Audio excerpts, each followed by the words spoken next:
When the designer Alaïa, the last of the great couturiers, a man who could make a dress from sketch to stitch, died unexpectedly in November of a heart attack, the fashion world was first shocked and then deeply saddened and then preoccupied by the inevitable question, what would happen to the brand? Perhaps, people thought, the house would take its cues from Cristobal Balenciaga, a man to whom Mr. Alaïa was often compared, who wanted his name to die with him. Perhaps Alaïa would close its doors without its founder. Or maybe, they thought, Compagnie Financière Richemont, the Swiss luxury group that owns Alaïa, would do what so many other conglomerates have done and install a new star designer. The name Nicolas Ghesquière was whispered by the runway rumor-mongers. Think again. As the couture shows dawn in Paris and a generation of post-retirement age designers, including Giorgio Armani and Karl Lagerfeld, begins to face or deny their own mortality, the house has come up with a different proposal. If there is a model for its strategy, it might be Le Corbusier. On Sunday, the exhibition Alaïa, Je suis couturier will open in the Alaïa showroom at 18 Rue de la Verrerie, the site of the designer's last couture show, giving him a living presence during the collections. It will take the place of a more formal, fashion-centric memorial and will be free to the public until June 10. It will also be the first salvo in what is a coordinated effort by Mr. Alaïa's partners to keep his brand alive and functioning in his image and on his terms, if without his physical presence.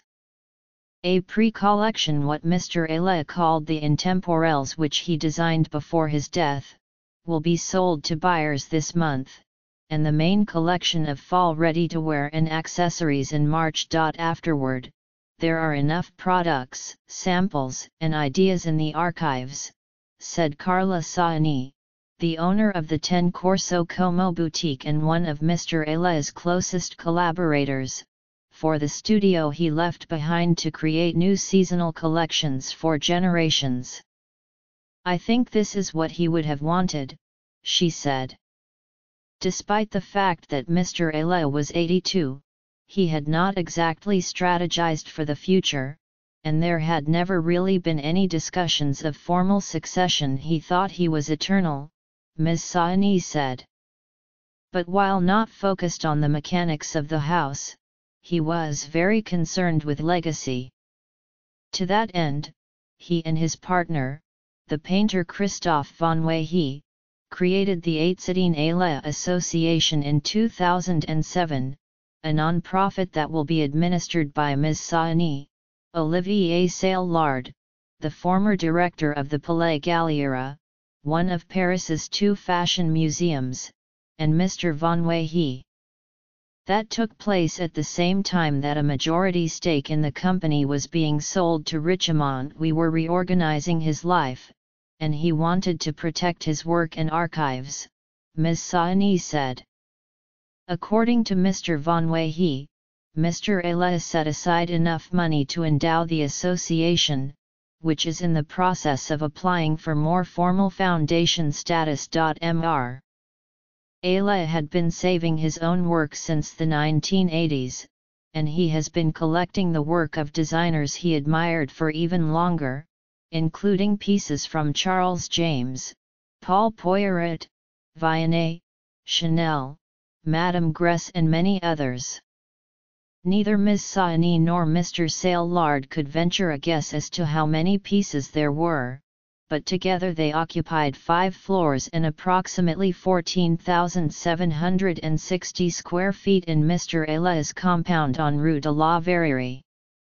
To create more room there, a portion of the archive is being moved to a building near Rue de la République, which has an additional 9,840 square feet. I never saw such archives in my life, said Mr. Saillard, who is effectively the association's curator.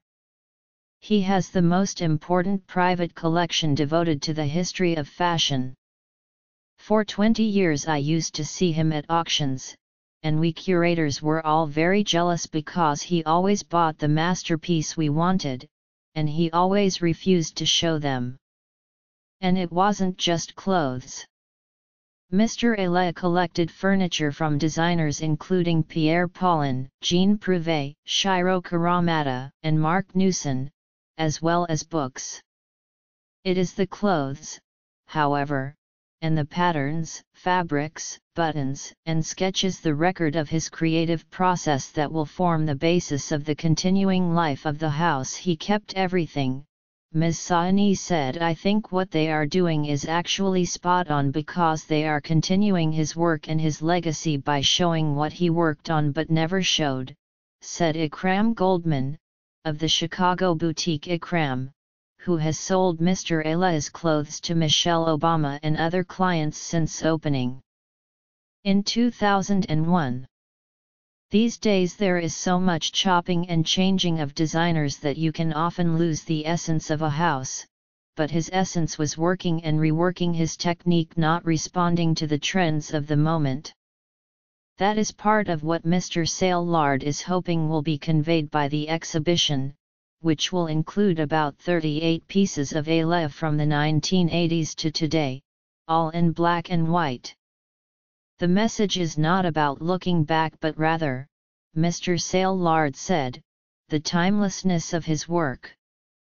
There is a leather dress there from the 1980s and you could wear it today, he said. It's like Prouvé, the chair is as great today as it ever was. The dress is as perfect. Daniela Vital, the chief executive of Barney's New York, where Alaïa is among the top 10 brands, said that it remained committed to the brand. Last year, she pointed out, Alaïa created a special collection of pieces from the archives to celebrate his 35 years with the store, pieces that hadn't been seen for a long time, and they all sold very well.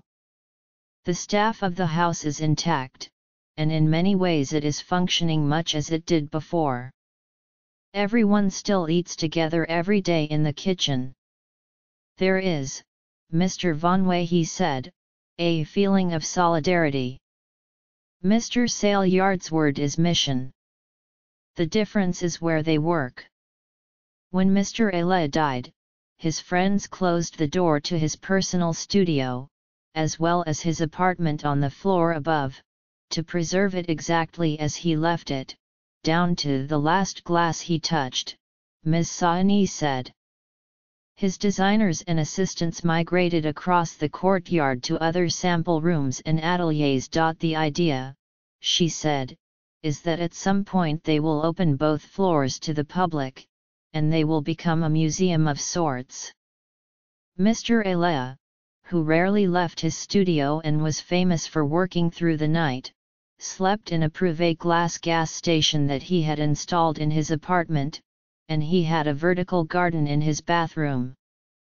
His staff and colleagues are also creating a bookstore, which will be housed in the former sales shop of the house, with books on Mr. Alaïa, the designers he loved, and catalogues from the exhibitions he hosted in his gallery, including shows on the Syrian poet Adonis and the British painter Richard Wentworth. He didn't want money or glory, but he wanted his work and the work of designers he admired to be available to the next generation, Ms. Saini said. The main floor of the headquarters will remain a working store.